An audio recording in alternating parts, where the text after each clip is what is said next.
Praise the lord everyone. ఈరోజు వాక్య భాగము మత్తయి సువార్త 5వ అధ్యాయము 6వ వచనము. నీతి కొరకు ఆకలి దప్పులు గల వారు ధన్యులు, వారు తృప్తిపరచబడుదురు. చదవబడిన ఈ వాక్య భాగాన్ని అనుసరించి ఈరోజు దైవిక స్ఫూర్తిని ధ్యానించుకుందాము. సాధారణంగా ఈ లోకంలో మనం ఎన్ని కష్టాలు పడ్డా, అంటే విద్యను అభ్యసించిన, ఉద్యోగాలు చేస్తూ ఉన్న, వ్యాపార వ్యవహారాల్లో ఉన్న, మనము చేసే పనంతా కూడా కేవలం మన ఆకలి దప్పులను తీర్చుకోవడానికే. కోటి విద్యలు కూటి కొరకే అన్న సామెత అందరికీ తెలుసు. అంటే మనం ఏం చేసినా అది మన కడుపును నింపుకోవడానికే కదా. మనము శారీరకంగా బలంగా ఉండాలి అన్నా, ఆరోగ్యంగా ఉన్నా సరి అయినటువంటి ఆహారాన్ని ప్రతిరోజు తప్పకుండా తీసుకోవాల్సి ఉంటుంది. ఒకవేళ ఉపవాసాలు చేసినా మరి రాత్రికి తప్పకుండా చక్కని పోషక ఆహారాన్ని మనం తీసుకుంటాము. ఒకవేళ ఎవరైనా కొంతకాలం వరుసగా ఆహారాన్ని తీసుకోకపోతే క్రమక్రమంగా బలహీనపడతారు.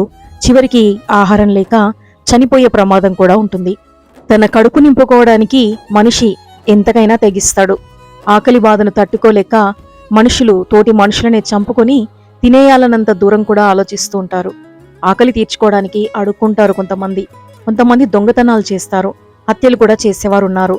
కేవలము తన కడుపు నింపుకోవడానికే మానవుడు ఇంత శ్రమ పడుతున్నాడా అని ఆలోచించినప్పుడు మనకు చాలా ఆశ్చర్యమే కలుగుతుంది. అయితే వాక్యం మాత్రం ద్వితీయోపదేశకాండం 8వ అధ్యాయం 3వ వచనంలో ఈ విధంగా వ్రాయబడి ఉండటం చూస్తాము. ఆహారం వలననే గాక యెహోవా సెలవిచ్చిన ప్రతి మాట వలన నరులు బ్రతుకుదురని నీకు తెలియజేయుటకు ఆయన నిన్ను అణచి నీకు ఆకలి కలుగచేసి నీవే గాని నీ పితరులే గాని ఎన్నడెరుగని మన్నాతో నిన్ను పోషించెను అని వ్రాయబడి ఉండటం చూస్తాము.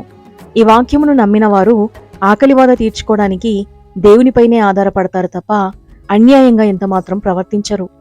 ఎంత ఆకలి బాధలైనా కూడా భరిస్తారు తప్ప తమ నీతిని మాత్రం వదిలిపెట్టరు. దేవుణ్ణి నమ్మిన వారు చావడానికైనా తెగిస్తారు కానీ తమ నిజాయితీని మాత్రం విడిచిపెట్టరు. ఐగుప్తు దేశం నుండి కనాను దేశమునకు ప్రయాణిస్తున్నప్పుడు ఇశ్రాయేలులకు అరణ్యంలో ఆకాశం నుండి మన్నాను కురిపించిన దేవుడు వారి నీతిని పరీక్షించినట్లు చూస్తాము.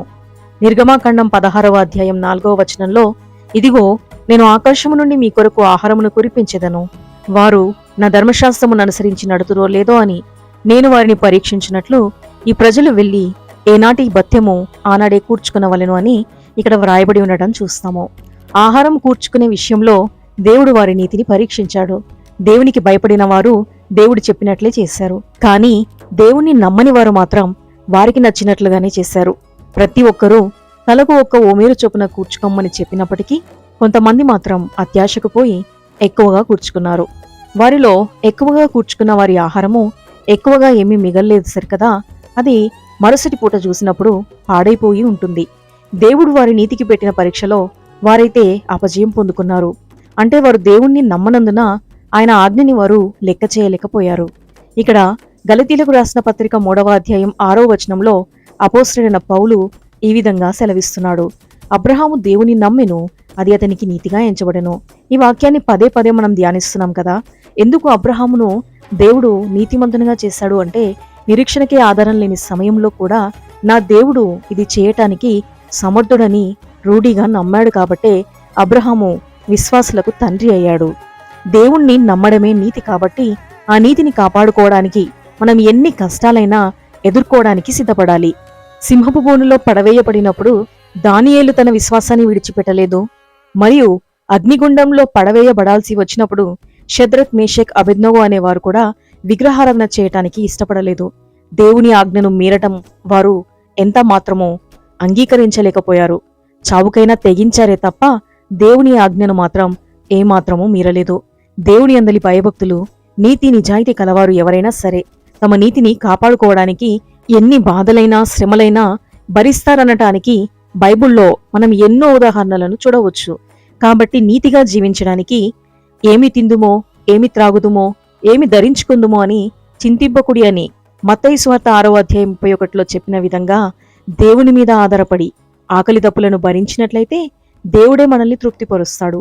ఎలాంటి శ్రమల్లో నుండైనా, ఎలాంటి చిక్కుల్లో నుండైనా, ఎలాంటి శాప పాపపు భారము నుండైనా ప్రభువే మనల్ని విడిపిస్తాడు. మనం ఎప్పుడైతే నీతిగా నిజాయితీగా బ్రతుకుతామో. మనుషులు రొట్టె వలన మాత్రము కాక దేవుని నోట నుండి వచ్చు ప్రతి మాట వలన బ్రతుకుతారని నమ్మిన వారు మాత్రం నీతిని కాపాడుకుంటారు. మరి మన నీతి నిజాయితీలను కాపాడుకోవడానికి మనం సిద్ధపడదామా? ప్రార్థన. ప్రియమైన పరలోక తండ్రి, ఈ లోకంలో జీవించినంత కాలము జీవించడానికి అవసరమైన ఆహారాన్ని నీవే మాకు అనుగ్రహిస్తావని నమ్ముతున్నాము.